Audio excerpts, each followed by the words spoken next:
রংপুরে কেউ হিন্দুদের কাছে জমি বিক্রি করবেন না। পশ্চিমবঙ্গের মুখ্যমন্ত্রী শুভেন্দু অধিকারী মহাশয় যখন গত কয়েকদিন আগে প্রেস ব্রিফিংয়ে ল্যান্ড জিহাদ শব্দটা উল্লেখ কইরা তা প্রেস ব্রিফিং করলো, তখন বাংলাদেশের মিডিয়া সহ সোশ্যাল অ্যাক্টিভিস্ট এবং কথিত সুশীলেরা একদম ঝাঁপায়া পড়ছে যে ল্যান্ড জিহাদ নামে কেন সেখানে মুসলিমদেরকে ডিহিউম্যানাইজ করা হইতেছে।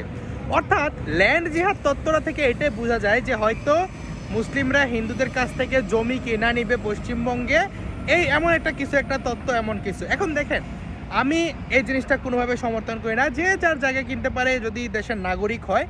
কিন্তু এই ল্যান্ড জিহাদের একটা বাংলাদেশি ভার্সন প্রায় গত 15-20 বছর যাবৎ বাংলাদেশে চলতেছে।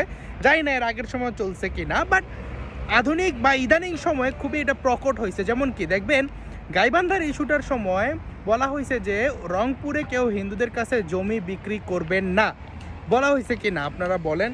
এবং আপনারা খুঁজতেই দেখবেন এমন ক্যাম্পেইন হয়েছে, হিন্দুদের বয়কট করুন, হিন্দুদের ব্যবসা বয়কট করুন, হিন্দুদের থেকে কিছু কিনবেন না, চট্টগ্রামে হিন্দুদের কাছে জায়গা বিক্রি করবেন না, দেখছেন না? তো এই যে ল্যান্ড জিহাদের যে বাংলাদেশি একটা ভার্সন, সেই জিনিসটা নিয়ে বাংলাদেশের কোনো মিডিয়াও কথা বলে না, কোনো সোশ্যাল অ্যাক্টিভিস্ট কথা বলে না, কোনো বাংলাদেশের সুশীল কথিত সুশীলরা কথা বলে না। ইনকিলাব আমার দেশ খুব ঝাঁপায় পড়ছে, কেন মুসলিমদের বিরুদ্ধে এমন করবে পশ্চিমবঙ্গ সরকার। দেখেন, আমি কোনোটাই সমর্থন করি না ভাই। একটা দেশের নাগরিক, বাংলাদেশের হিন্দুরা, বাংলাদেশের ভূমিপুত্র, এই দেশে তাদের জন্ম, তারা রংপুরে জায়গা কিনবে, যদি কোনো মুসলিম জায়গা বিক্রি করে তো সমস্যা কি?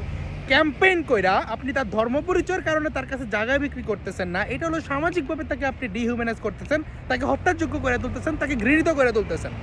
এখন কত বড় হিপোক্রেসি, যখন তাদের মেরুদণ্ড নাই, তারা এই ধরনের হিপোক্রেট খুব সহজে হইতে পারে যে তারা ভারতে চাইতেছে যে এই আইন না হোক বা এমন ল্যান্ড জিহাদের কিছু একটা না হোক, কিন্তু বাংলাদেশে সরকারি না বেসরকারিভাবে সামাজিক একটা প্রচ্ছন্ন প্রেশার ক্রিয়েট করে হিন্দু সম্প্রদায়ের মানুষদেরকে নানানভাবে ডিহিউম্যানাইজ করে আইতেছে। যার একটা মুখ্য উদাহরণ হলো টিএমডি ক্যাম্পেইন, টোটাল মালাউন ডেথ হ্যাশট্যাগ। একদিনে 5 লক্ষ মানুষ হিন্দু সম্প্রদায়কে গণহত্যা করতে উদ্গ্রীব হইয়া রাস্তায় নামার জন্য হ্যাশট্যাগ দিছে, আপনারা দেখবেন।